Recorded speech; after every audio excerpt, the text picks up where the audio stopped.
Gracias, presidente. Buenas tardes. Es la propia Ley Orgánica de Libertad Sindical, en su exposición de motivos, la que reconoce que, en cuanto a los porcentajes requeridos para que un sindicato sea considerado como el más representativo, reconoce que tal vez ese porcentaje establecido por ley parezca reducido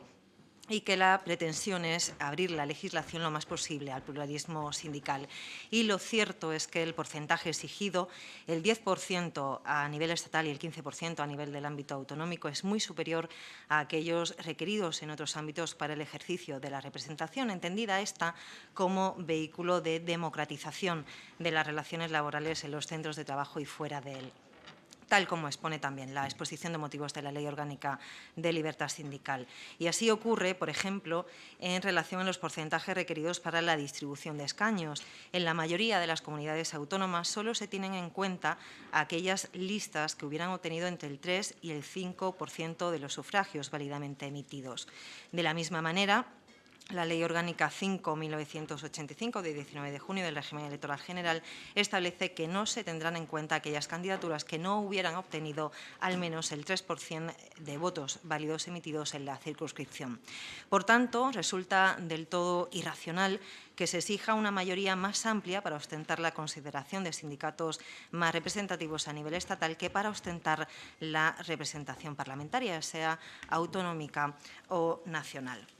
Es más, ya hubo controversia respecto al porcentaje exigido para ser considerado más representativo en los debates y enmiendas en la tramitación de la Ley Orgánica de Libertad Sindical. En la mayoría de las enmiendas presentadas por los grupos parlamentarios del momento se hacía alusión al elevado porcentaje exigido, y hay que tener en cuenta que finalmente el texto legislativo se aprobó con la mayoría del 10%, lo que ha dado lugar a que se produzcan situaciones en las que se han vulnerado los artículos 14, igualdad ante la ley, y 28, libertad sindical, de nuestra Carta Magna.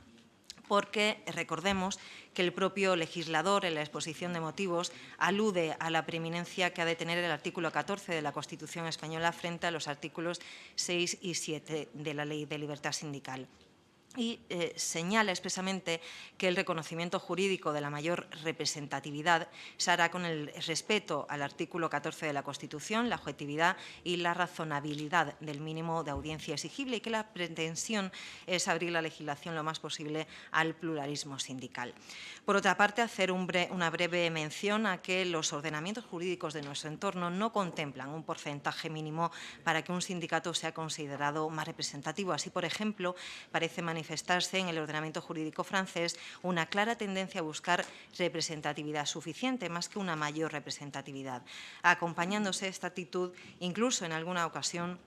del reconocimiento de consecuencias igualitarias, de los mismos derechos, del mismo poder de representación y participación a todas aquellas organizaciones a las que se les ha reconocido la suficiencia de representatividad, sin tener presente la desigual afiliación, la audiencia o la responsabilidad que pueden tener otros sindicatos estimados suficientemente representativos. Semejante es el caso de Italia, donde se trata de alcanzar en principio niveles de suficiente representatividad. Lo mismo ocurre en Holanda y en Luxemburgo, donde parece que el criterio definitorio tiene fundamento en la representación que en cada caso concreto pudiera ostentar cada sindicato, sin que llegue a tenerse en consideración la representatividad de este en el marco estatal o regional. Este mismo criterio ha sido compartido por numerosa jurisprudencia de las más altas instancias jurisdiccionales de España. En este sentido, muchas organizaciones sindicales llevan años reivindicando la necesaria modificación de la Ley Orgánica de Libertad Sindical con el objetivo, argumentan, de corregir el monopolio de UGT y comisiones obreras y llevar la pluralidad al sindicalismo.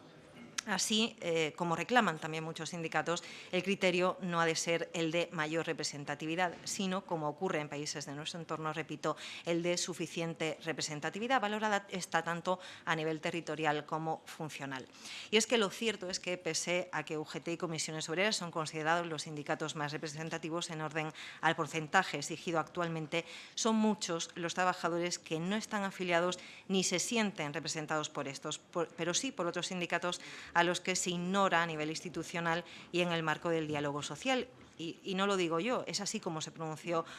por ejemplo, uno de los portavoces de la Plataforma Sindical Plural no hace mucho. Así las cosas, y en aras de garantizar los derechos contemplados en los artículos 14 y 28 de la Constitución española,